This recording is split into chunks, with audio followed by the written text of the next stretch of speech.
Well, I think it's such a timeless classic, A Christmas Carol. Everybody knows the story, everybody knows the tale of redemption, and I think everybody in a way can relate to it. And this cast especially, I think, just brings a new life and a new energy to it. And especially since it's an original adaptation, I think it's something that people have never seen before. This is our third time doing it. It's been a little different every, set of years that we do it.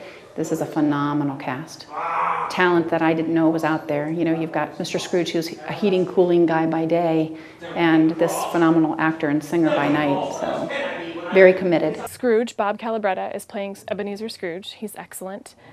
He really brings that sort of grouchy edginess to it, but then at the end you're totally convinced that he's completely redeemed.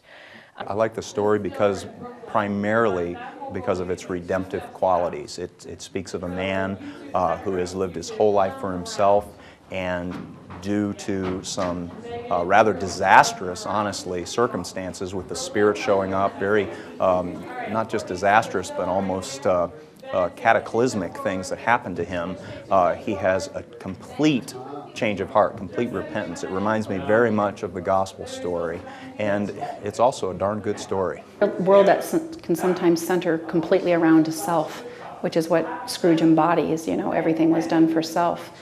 We're trying to bring grandparents all the way down to grandkids. This is a family-friendly show. Which is good family entertainment. It has singing in it. It has family interaction as far as, the joy of Christmas.